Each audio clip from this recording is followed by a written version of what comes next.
Puji Tuhan, haleluya. Shalom, kawan-kawan dikasih Tuhan Yesus. Balik lagi dalam program kita Racing to Renungan Singkat Sabtu. Nah, dalam program ini kita akan merenungkan firman Tuhan secara sistematis, ya kan? Nah, untuk bulan Oktober November ini kita akan membahas peranan Allah di dalam kehidupan kita. Bagaimana peran kita dalam hidup kita, bahwa kita ketahui, bahwa kita sadari bahwa Allah itu ada di setiap aspek kehidupan kita, kawan, ya kan? Jadi kita bersyukur punya Allah yang dahsyat, Allah yang luar biasa di dalam Tuhan Yesus Kristus yang telah menyadarkan kita, memberikan kita kemenangan demi kemenangan dalam kehidupan kita. Haleluya. Nah, untuk hari ini, hari Sabtu kedua di bulan November, kita akan belajar bahwa Yesus itu adalah jalan yang lurus. Ya kan? Mari kita bersatu dalam doa. Bapa kami yang berada di surga, kami bersyukur ya Tuhan atas hari ini. Kami masih diberikan kesehatan, kekuatan, diberikan nafas, masih diberikan hidup untuk satu hari lagi ini ya Tuhan. Ini semua karena anugerah-Mu, karena penyertaan-Mu, pemeliharaanmu dalam kehidupan kami. Bapa yang baik, kami juga bersyukur Tuhan, Kau masih memberikan kesempatan kami untuk merenungkan firman Tuhan pada hari ini ya Bapa. Biarlah berkati setiap kami, urapi kami, Tuhan berikan pewahyuan-Mu yang baik untuk kami yang benar ya Tuhan, hingga Roh Kudus mengarahkan kami kepada kebenaran firman Tuhan, hingga kami dapat mengerti, kami dapat melakukannya dalam kehidupan kami ya Bapa. Terima kasih Tuhan Yesus. Berkati kami semua, kami siap merenungkan firman Tuhan hanya di dalam nama Tuhan Yesus Kristus. Haleluya. Amin. Amin. Haleluya. Nah, saat ini kita akan membahas bahwa Yesus adalah jalan yang lurus. Jalan yang lurus, ya kan? Kita pernah dengar ya kan orang-orang di sekitar kita ya berdoa, ada yang berdoa, Tuhan Allah tunjukkanlah jalan yang lurus. Jalan yang lurus itu artinya bukan jalan yang hanya lurus aja, nggak ada belok-beloknya kawan. Jalan itu juga bukan jalan secara fisik artinya kan. Kadang-kadang orang-orang mencari jalan yang lurus, jalan yang benar. Masih jalan-jalan yang lurus, mereka belum tahu, mereka belum pasti mana jalan yang benar, mana jalan yang lurus. Ya kan? Tapi kita sebagai umat-umat anak-anak Allah, anak-anak Tuhan Yesus, kita sudah tahu, kita sudah ada, ya kan? Kita sudah percaya dengan pengakuan Yesus sendiri, kawan. Coba kita baca dulu di dalam Yohanes 14 ayat 1 sampai 14. Saat ini kita mau pembacaan yang cukup banyak dalam Yohanes 14 ayat 1 sampai 14 dalam perikop rumah Bapa. Ayat 1, janganlah gelisah hatimu, percayalah kepada Allah, percayalah juga kepadaku. Di rumah Bapakku banyak tempat tinggal. Jika tidak demikian, tentu aku mengatakannya kepadamu. Sebab aku pergi ke situ untuk menyediakan tempat bagimu. Nah, jadi di sini dijelaskan bahwa Yesus ngomong, jangan gelisah hatimu. Percayalah kepada Allah, percaya juga kepadaku, kepada Yesus. Karena di rumah Bapakku yaitu di rumah Bapa, yaitu di sorga. Bapa di sorga, ya kan? Banyak tempat tinggal. Jika tidak demikian, tentu aku mengatakannya kepadamu. Nah, di sini juga Yesus mau mengajarkan bahwa Allah kita itu sebagai Bapa. Yang sudah kita pernah bahas, ya kan? Kita pelajari, kita renungkan. Jadi Yesus mengajarkan bahwa ada Bapa. Jadi Yesus saat itu menjadi manusia. Jadi dia menggambarkan seorang Bapa, supaya kita juga menyebut Allah kita sebagai Bapa. Artinya apa? Bukannya Yesus dilahirkan, Tuhan dilahirkan gitu ya kan, tapi ini sebagai Bapa rohani, sebagai Bapa ya Allah sendiri. Ada hubungan kedekatan. Ketika antara Bapa dan Anak ada hubungan kedekatan. Jadi Yesus mau Allah itu sama manusia, sama umatnya itu dekat. Karena kekristenan itu bukan hanya sekedar agama. Jadi kekristenan itu di dalam Kristus adalah tentang hubungan dengan Allah, hubungan dengan Bapa kita, hubungan dengan Yesus. Karena ketika ada hubungan, tentunya Tuhan akan memberkati kita. Tentunya Tuhan akan menyatakan kehendaknya, menyatakan firman-Nya kepada kita, ya kan kawan? Ya, jadi sini dikatakan di ayat 2 yang terakhir, sebab aku pergi ke situ untuk menyediakan tempat bagimu. Nah, ini saat Yesus mau pergi, mau diangkat. Ayat 3, dan apabila aku telah pergi ke situ dan telah menyediakan tempat bagimu, aku akan datang kembali dan membawa kamu ke tempatku, supaya di tempat di mana aku berada, kamu pun berada. Wow, ini luar biasa kawan. Apabila aku pergi ke situ, pergi kemana? Pergi ke rumah Bapa, ke surga. Akan telah menyediakan tempat. Aku akan datang kembali. Nah, nanti ini yang kita tunggu-tunggu saat ini. Kita tunggu-tunggu kapan Yesus akan datang kembali, ya kan? Untuk apa datang kembali? Untuk membawa kita ke tempatku, ke surga. Supaya di tempat di mana aku berada, kamu pun berada. Jadi kerinduan Allah, kerinduan Yesus tuh mau kita itu bersama-sama dengan Dia di surga, kawan. Ya kan? Nah, ini juga menjadi tugas kita sebagai anak-anaknya Tuhan Yesus. Di mana kerinduan Tuhan membawa kita ke surga. Nah, kita pun harus ada kerinduan itu. Membawa sebanyak mungkin orang mengenal Yesus, supaya mereka juga dibawa ke Yesus, ke tempat Bapa, ke dalam kerajaan sorga. Iya kan? Nah, terus 4, dan kemana aku pergi, kamu tahu jalan ke situ. Nah, ada jalan di sini, ya kan? Padahal kan Yesus terangkat ke sorga, bahkan kan harusnya sorga itu di atas, di tempat tersembunyi, di atas langit. Kita nggak ada yang tahu. Tapi di sini katakan jalan, kamu tahu jalan ke situ. Kalau jalan kan identiknya dengan darat, ya kan, jalanan gitu ya. Tapi di sini Yesus bilang kemana aku pergi, kamu tahu jalan ke situ. Nah, kata Thomas. Nah, Thomas bingung, ya kan. Thomas bingung. Maka Thomas bilang, kata Thomas kepadanya, Tuhan, kami tidak tahu kemana engkau pergi. Jadi bagaimana kami tahu jalan ke situ? Nah, jadi Thomas masih bingung. Dia masih memikirkan mungkin di dunia ini, wah Tuhan Yesus mau kemana ini, ya kan? Pergi aja nggak tahu, gimana kita tahu jalannya, katanya. Terus kata Yesus kepadanya, akulah jalan dan kebenaran dan hidup. Tidak ada seorang pun yang datang kepada Bapa kalau tidak melalui aku. Nah, sepertinya jawaban Yesus itu nggak nyambung gitu, ya kan? Sepertinya Yesus jawab nggak keluar dari konteks. Tapi di sini dilihat Yesus itu memang luar biasa, kawan. Tuhan, kami tidak tahu kemana engkau pergi. Nah, jadi Thomas belum tahu maksudnya Yesus, tapi Yesus memberikan pengertian, berikan hikmat buat Thomas. Thomas, akulah jalan kebenaran dan hidup.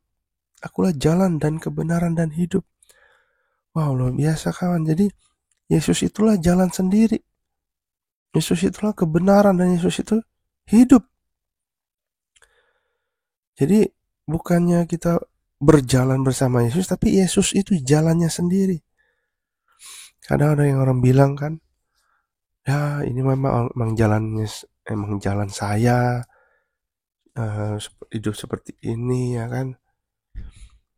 Ya ini memang jalannya saya, harus cerai gitu misalkan. Ya ini memang udah jalannya, harus beginilah begitu ya kan. Ya emang jalannya saya kerja sebagai OB misalkan. Tapi kebanyakan kalau orang dunia ngomong jalannya itu selalu yang negatif. Coba kalau kita dengar-dengar orang sukses, orang-orang kaya gitu ya kan, bukannya bilang jalannya, tapi dia pasti bilang, "Oh ini karena gue rajin ya kan, gue pinter, gue cerdas." Jarang tuh yang bilang, "Ya memang jalannya Tuhan nih, akhirnya aku bisa sukses gitu." Jarang, jarang sekali. Memang ada, tapi jarang sekali. Banyak kan orang bilang, ya emang jalannya begitu, mau diapain gitu kan. Biasanya yang negatif. Seperti nyalahin Tuhan secara tidak langsung. Jadi jalannya itu penting. Jalan itu dalam kehidupan kita, manusia itu penting. Nah, Yesus eh, mengatakan, akulah jalan. Makanya Yesus kenapa bilang jalan ya gitu ya kan. Kenapa nggak bilang, ya akulah Tuhan dan kebenaran hidup. Ya kan, atau akulah orangnya. Akulah anak manusia. Memang dikatakan yang lain, memang Tuhan juga bilang, Yesus itulah anak manusia. Dan Yesus itu memang Tuhan. Dia yang disembah. Ada di dalam firman Tuhan. Tapi di sini luar biasa. Akulah jalan. Jadi Yesus itu tahu bahwa jalan itu penting dalam kehidupan kita, kawan. Makanya saya bilang tidak ada seorang pun yang datang kepada Bapa kalau tidak melalui aku. Jadi tidak ada yang datang kepada Bapa, tidak ada yang bisa ke sorga kalau tidak melalui Yesus. Jadi satu-satunya jalan untuk kepada sorga adalah ke dalam Yesus. Terus ada yang bilang, orang Kristen eksklusif banget gitu ya kan. Orang Kristen tuh arogan banget, masa cuma jalan-jalan Yesus. Loh kawan, ini masalah keselamatan, masalah hidup kekal. Mungkin ada pepatah, banyak jalan menuju Roma. Ya kan, itu kan ke Roma. Memang ada juga sih, saya pernah dengar ya. Saya juga pernah dengar bahwa orang bilang, ya ke sorga itu nggak hanya melalui amal ibadah misalkan. Ada yang bilang, banyak kok jalan menuju sorga. Waduh, dalam hati saya, mereka belum mengenal Yesus. Mereka belum mengerti tentang firman Tuhan, kawan. Ya kan? Kalau banyak menuju sorga, di mana gitu jalannya, di mana? Apa yang harus mereka lakukan? Kalau banyak menuju sorga. Sedangkan dalam firman Tuhan dikatakan perbuatan manusia, perbuatan baik manusia seperti kain kotor. Artinya apa? Biasanya manusia itu berbuat baik selalu ada rencana yang busuk di dalamnya. Ada maunya. Jarang banget ada orang yang berbuat baik ikhlas. Bahkan kita orang Kristen sendiri kadang-kadang buat baik supaya apa? Buat baik memberi. Supaya nanti Tuhan memberi saya lebih. Ya kan? Itu kan namanya ingin balas budi. Itu kan namanya ingin mencobai Tuhan gitu ya kan. Jadi kadang-kala perbuatan baik kita itu ada maksud tertentu. Makanya Tuhan bilang perbuatan baik manusia itu seperti kain kotor. Jarang sekali yang ikhlas. Kalaupun ada yang ikhlas, pasti ada yang maunya juga. Dalam bekerja misalkan, dia berbuat baik misalnya kepada perusahaan. Supaya apa? Bukan karena perusahaan maju. Supaya dia bisa naik jabatan. Supaya gajinya bisa naik. Nggak mungkin orang ditanya, kenapa kamu kok kerjanya semangat, kerjanya bagus.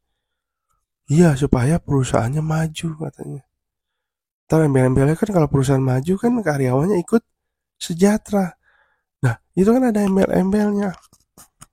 Sama seperti ikut Tuhan atau ke gereja. Banyak orang-orang yang masih berpikiran sempit gitu ya kan. Kalau nggak ke gereja, ntar dikutuk lagi. Atau kalau nggak ke gereja, ntar dihukum Tuhan lagi ya kan. Kawan, kita ke gereja itu karena kita lapar dan haus akan firman Tuhan, harusnya itu. Jangan sampai kita beribadah ke gereja tapi ada maksud lain, unsur-unsur lain ya kan di dalamnya, motivasi-motivasi lain. Biarlah kita semakin hari diuji untuk tidak melakukan motivasi-motivasi lain. Yang kita lakukan untuk Tuhan murni. Murni apa? Kita sadar bahwa Tuhan Yesus sudah begitu baik buat kita. Sudah begitu memberikan berkatnya yang melimpah. Oleh karena itu, kita mau membalas Tuhan, kita mau membalas kebaikan Tuhan dengan melayani Tuhan, dengan memberitakan firman Tuhan, dengan menjadi berkat, menjadi teladan di dalam kehidupan kita sehari-hari ya kan. Itulah yang baik, yang benar. Jangan sampai ada embel-embel. Wah, gua akan berikan perpuluhan nih. Tadi hitung-hitung nih. Nah, kalau dikasih segini ntar dapatnya berapa kali lipat nih ya kan? Apakah 10 kali lipat, 100 kali lipat? Itu namanya bisnis. Ya kan, Tuhan itu bukan bisnis, Tuhan itu bukan Tuhan yang transaksional. Yang kamu beri segini akan dikasih segini gitu ya kan, bukan kawan. Karena di firman Tuhan dikatakan Allah itu tidak melihat parasnya, tidak melihat kekayaan kita, tidak melihat kegantengan kita, tapi Tuhan melihat hati. Apakah hati kita tulus mengasihi Tuhan, apakah hati kita tulus untuk memberikan kepada Tuhan ya kan, mungkin melalui gerejanya, melalui orang-orang yang kesulitan, melalui orang-orang yang sedang membutuhkan ya kan. Karena kan ketika kita memberikan sesuatu, kita melayani orang yang sedang kesulitan, itu pun sama juga untuk Tuhan. Ya kan, karena firman Tuhan dikatakan seperti itu kan. Bagaimana berkata pada murid-muridnya Yesus saat itu, ya bertanya kan, kapan guru, kapan Tuhan? Ketika engkau sedang kelaparan kami memberi makan, jika engkau telanjang kami memberikan pakaian, jika engkau tidak ada tempat tinggal kami berikan tempat tinggal.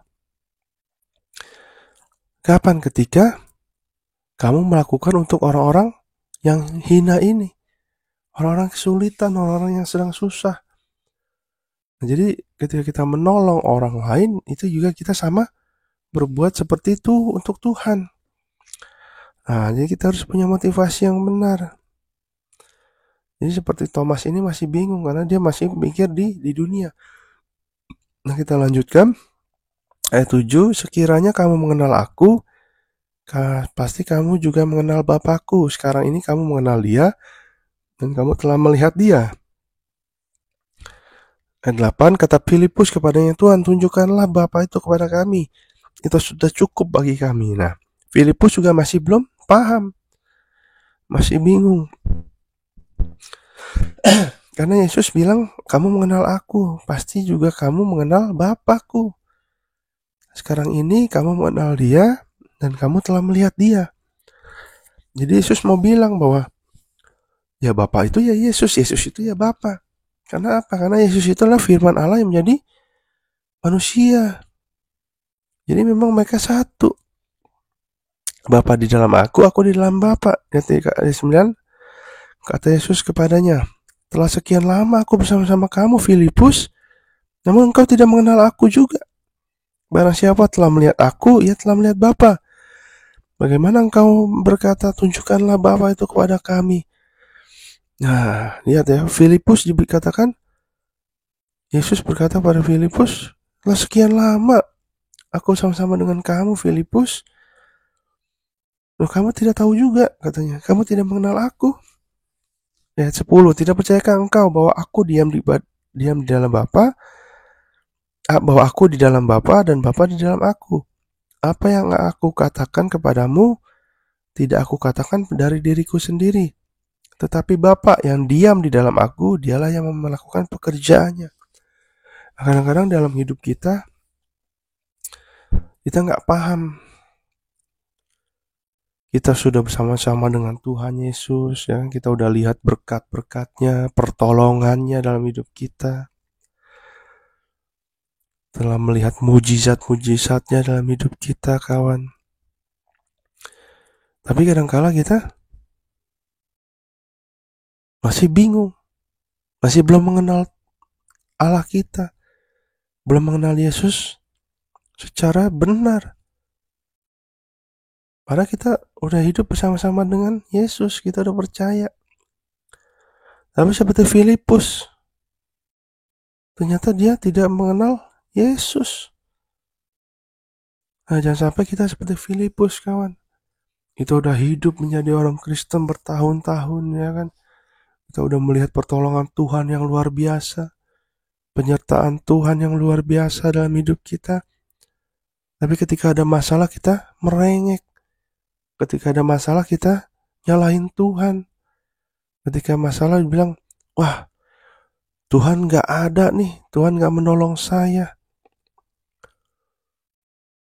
Mana Tuhan? Kenapa hidup saya begini? Kenapa masalah ini bertubi-tubi?" Ya kan? Jangan salah, kawan. Itu artinya kita belum mengenal Allah kita. Seperti Filipus ini. Ketika ada masalah itu wajar. Masih hidup berarti, ya kan? Kalau mau gak ada masalah ya udah kuburan, ya kan? Beres masalah habis. Iya, jadi kita jangan seperti Filipus. Biar kita mengenal Allah lewat firman Tuhan demi firman Tuhan yang kita dengarkan, yang kita renungkan, yang kita baca, ya kan? Jadi kita mengenal Allah dengan baik. Kita lihat di dalam 11, "Percayalah kepadaku bahwa aku di dalam Bapa dan Bapa di dalam aku." Atau setidak-tidaknya percayalah karena pekerjaan-pekerjaan itu sendiri.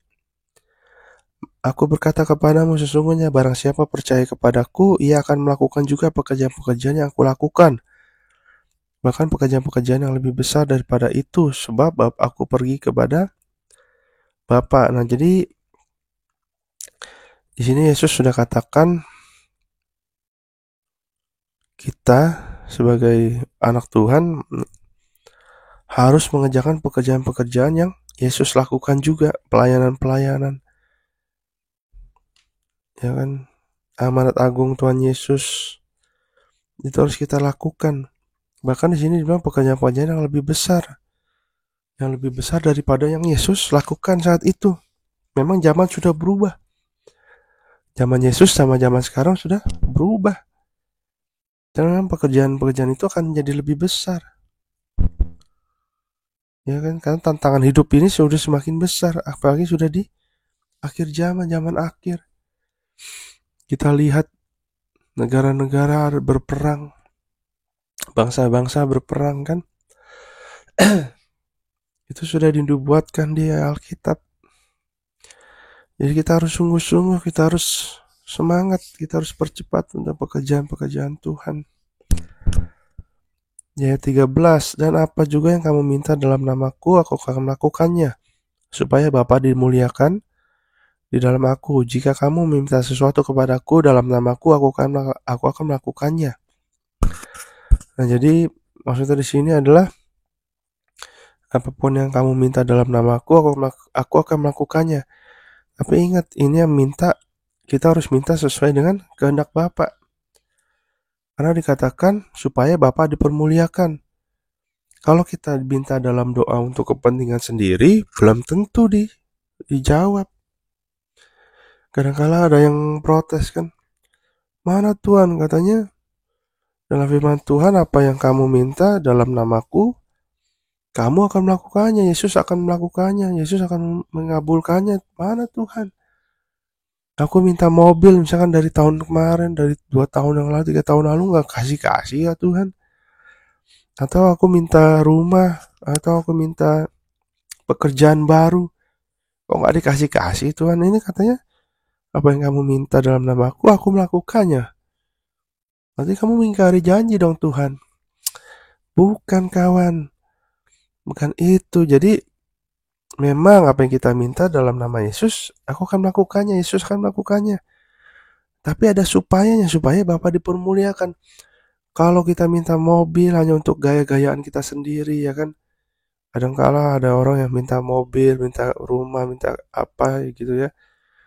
Minta pekerjaan yang lebih baik. Tuhan tahu isi hati kita masing-masing. Jangan-jangan nanti ketika ada dikasih mobil, kita gaya-gayaan, kita sombong. Bukan untuk kemuliaan Bapa, ya kan? Kita minta pekerjaan, jabatan naik, gaji naik, kita akan sombong, mamer-mamerin, sekarang gue jadi direktur loh. Gitu ya kan? Tapi kalau kita minta dengan hati yang tulus, dengan hati yang untuk memuliakan Bapa, pasti Bapa kasih, Tuhan Yesus kasih. Misalnya kita berdoa untuk pelayanan, memang zaman sekarang juga pelayanan juga ada yang tidak ikhlas, tapi itu jarang sekali ya kan.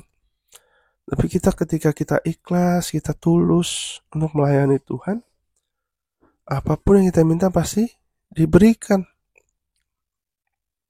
Supaya nama Bapa dipermuliakan, supaya Yesus dipermuliakan, supaya banyak orang-orang melihat Yesus, kebaikan Yesus, kemuliaan Tuhan.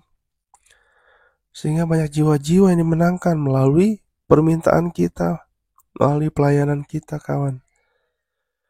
Nah, jadi kita belajar bahwa Yesus mau bilang bahwa Yesus adalah jalan. Jalan yang lurus, jalan yang benar. Jalan menuju sorga. Kemudian kita belajar bahwa di dalam dunia ini ada beberapa jalan. Yang kan kita pelajari, yang pertama adalah jalan buntu.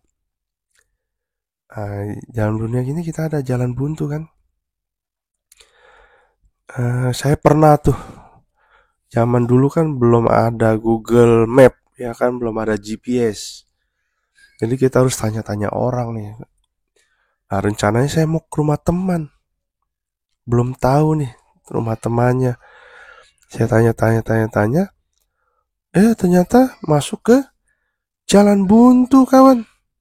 Masuk jalan buntu. Nah, kalau jalan buntu kan pilihannya harus balik lagi dong. Ya kan, kita cari jalan lain. Nah, kadang-kadang orang-orang di dunia ini, kawan, dia nyari jalan-jalan, ya kan. Cari jalan yang lurus, jalan yang benar. Nggak ketemu, malah jatuhnya ke jalan buntu. Kadang-kala kita juga punya masalah, sepertinya jalannya buntu nih, aduh. Aku nggak tahu harus berbuat apa lagi. Udah berbuat ini, berbuat itu, tapi masih begini-begini aja. Masalah belum selesai. Kadang-kadang dalam hidup ini kita menemui jalan buntu. Ya kan? Udah nggak tahu lagi nih harus berbuat apa lagi nih Tuhan, gitu. Udah coba ini, coba itu, coba jalan lain. Tapi nggak bisa. Akhirnya buntu. Nah, makanya disitulah kita harus datang kepada Tuhan. Nah, ketika ada jalan buntu, kita harus datang kepada Tuhan. Ya kan? Tuhan pasti akan menolong, akan memberikan jalan keluar. Atau mungkin jalan buntu itu dikasih pintu di depan, ya kan? Atau ada pintu, bisa keluar akhirnya. Atau mungkin dari jalan atas, ya kan? Tuhan angkat kita dari bawah ke atas. Bisa saja semua bisa Tuhan lakukan, bisa Yesus lakukan dalam kehidupan kita. Nah, yang kedua, Yang kedua adalah salah jalan. Karena dalam dunia ini ada beberapa jalan, yang kedua adalah salah jalan. Kadang-kala kita salah jalan kan, itu udah ada map nih, ada Google Map. Kita salah baca map ya kan, harusnya ke kiri ke kanan. Waduh, repot harus muter lagi. Hati-hati kawan, jadi jangan sampai hidup kita salah jalan. Ada yang bilang, waduh, gue salah jalan nih. Ada anak muda yang kan salah jalan, malah jadi terbelenggu oleh apa? Obat-obatan terlarang, minum mabuk, pornografi ya kan. Waduh, gue udah salah jalan nih. Gimana nih baliknya nih, susah.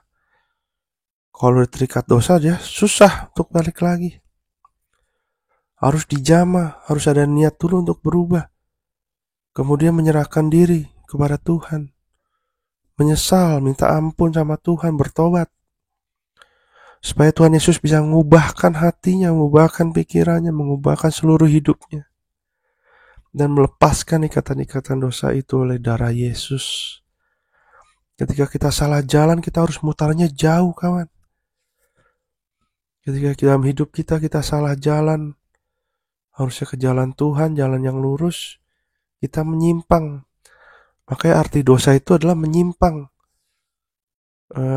tidak tepat sasaran, ya kan?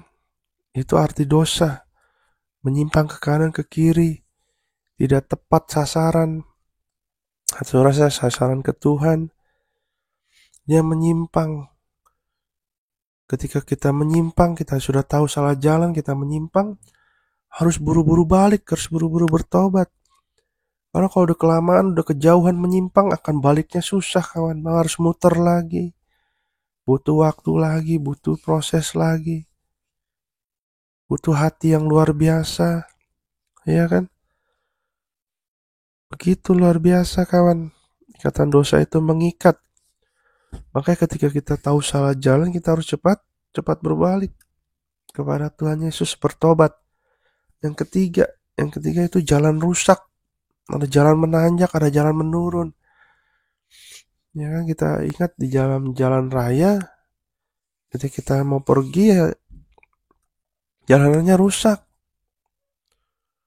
Wah, repot kan, jalanannya rusak, harus pelan-pelan.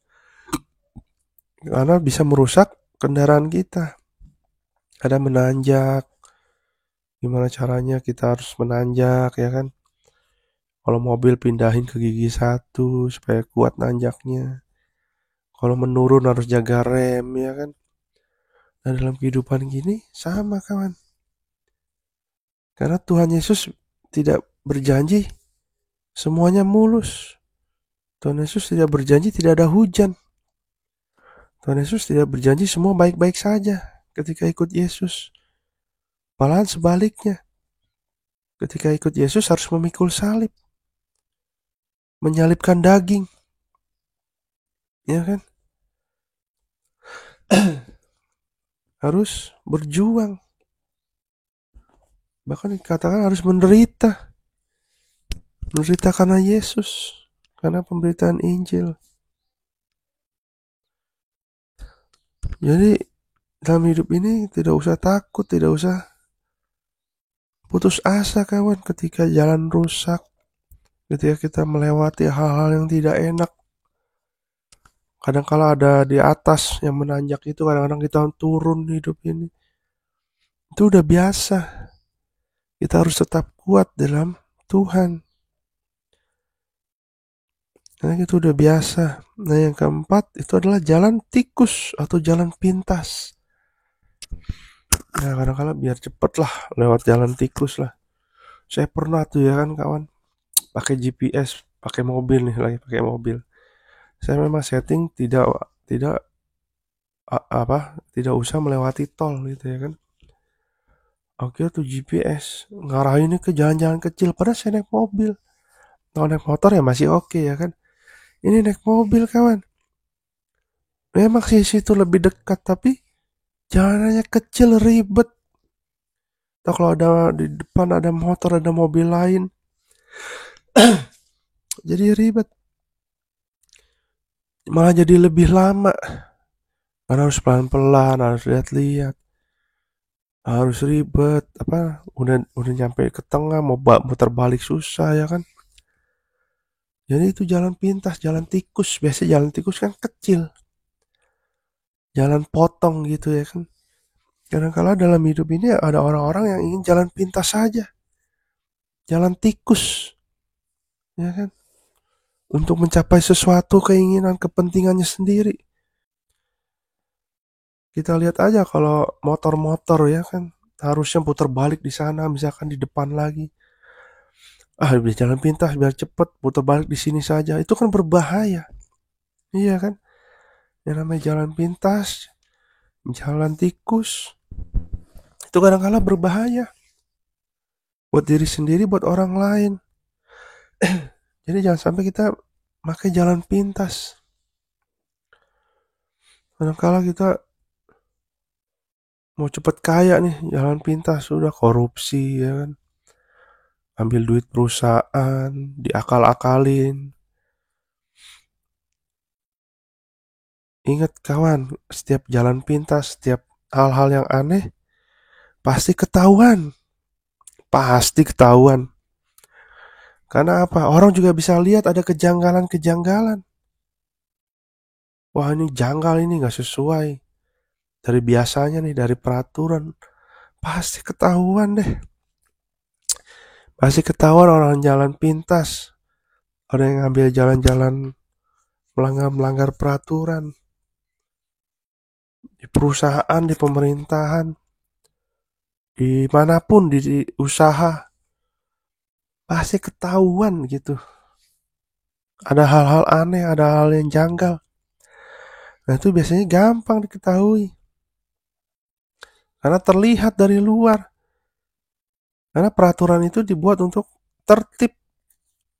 Ketika ada yang melanggar, ketika ada yang aneh-aneh, pasti ketahuan. Tinggal kita ngira-ngira deh, siapa ini ya yang merencanakan ini. Motivasinya apa ini ya. Lalu kita tanya-tanya seperti itu. Dalam pekerjaan juga. Wah ini ada yang salah nih, pembukuannya kok seperti ini. Siapa ini yang ngambil? Siapa ini yang merencanakannya? Nah, ketika ketahuan, langsung ada punishment. Langsung ada sesuatu ya kan. Yang buruk terjadi. Udah dosa. Buat apa kita ambil jalan pintas hanya untuk hal-hal yang sementara. Sedangkan yang kekal, akhirnya kita lewatin. Hidup ini bukan hanya hidup di dunia ini kawan. Kita juga nggak tahu, merasa muda masih panjang. Mana tahu kita hidup sampai kapan. Ketika kita itu lakukan udah dosa, tahu-tahu besok mati ya kan. Langsung tiket lolos itu, langsung tiket ke neraka itu. Mulus sudah jalannya tuh ke neraka ya kan. Jadi hati-hati kita. Kita harus hidup sungguh-sungguh di dalam Tuhan. Yang kelima adalah ada tanda jalan. Nah di jalan-jalan biasanya ada tanda-tandanya kan. Ada nama jalan, jalan Bali. Wah jalan apa gitu. Untuk menandakan nama jalan jadi gampang. Atau belok kanan ke Tangerang, belok kiri ke Kebonjeruk. Nah itu jadi lebih gampang. Nah tanda-tanda jalan itu yaitu firman Tuhan dalam kehidupan kita. Kadang orang-orang dunia pada nyari tanda-tanda jalan dari bintang lah, horoskop. Wah Aquarius gimana nih Aquarius? Capricorn gimana nih? Itu yang dipercaya ya kan? Dan tanda-tanda dari situ kita harus cari tanda-tanda dari firman Tuhan, dari Allah langsung. Supaya akhirnya benar hidup kita. Kalau kita cari tanda-tanda yang kayak gitu, ujung-ujungnya nggak benar ya kan. Yang keenam, nah ini yang luar biasa. Yang keenam itu adalah jalan yang lurus, yaitu ya ini dia, jalan Yesus, jalan firman Tuhan. Ini yang kita cari kawan. Ini yang harusnya kita jalani.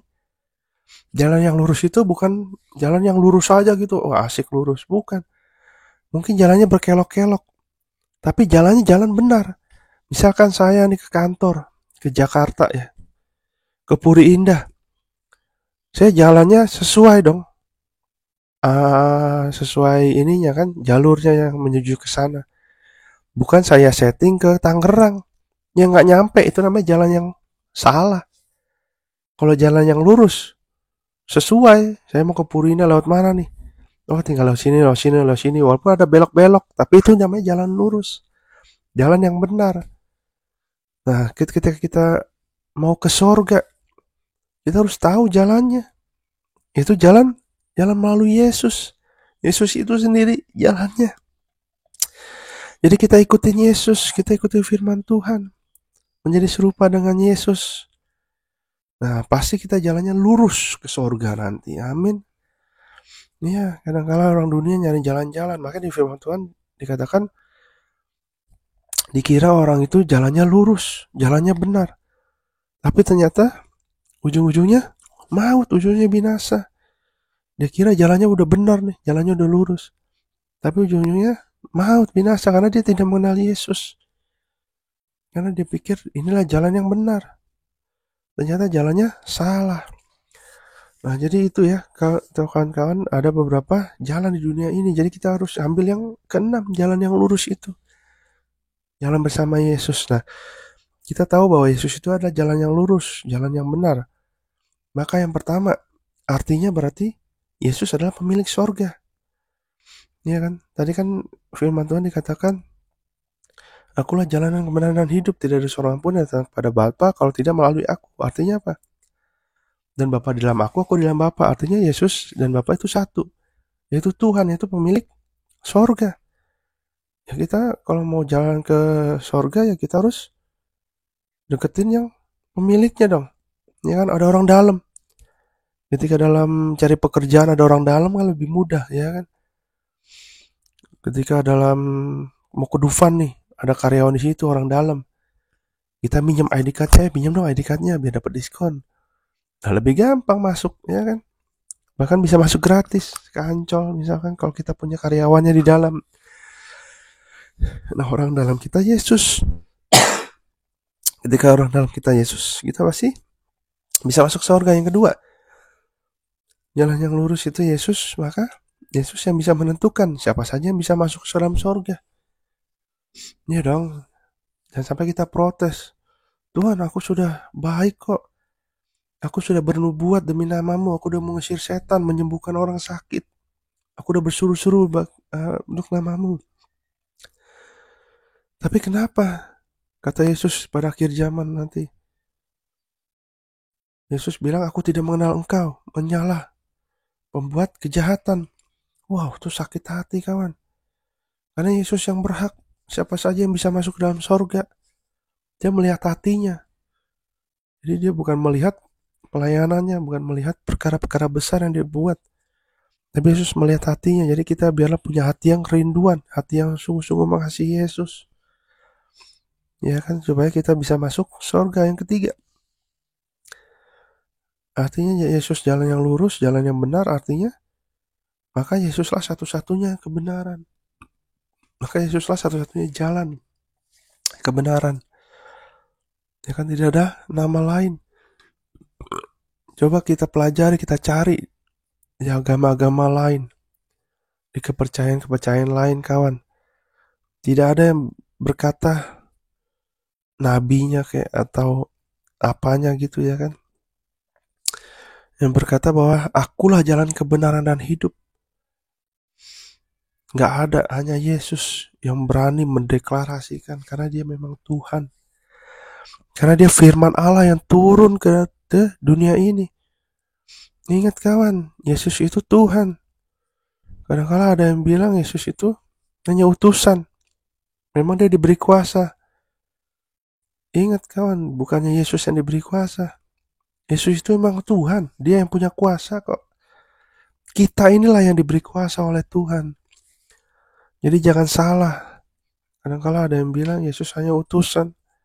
Yang menyelamatkan tetap Allah, tetap Yesus. Yang keempat, hanya kepada Yesuslah kita percaya sungguh-sungguh. Nah, jadi ketika kita tahu bahwa Yesuslah jalan yang benar, jalan yang lurus, otomatis hanya Yesus yang harus kita percaya. Dan percaya harus sungguh-sungguh, bukan hanya percaya-percaya begitu aja. Kita mempercayakan hidup kita kepada Yesus. Sehingga kita menghidupi firman Tuhan, kita menghidupi perintah Tuhan.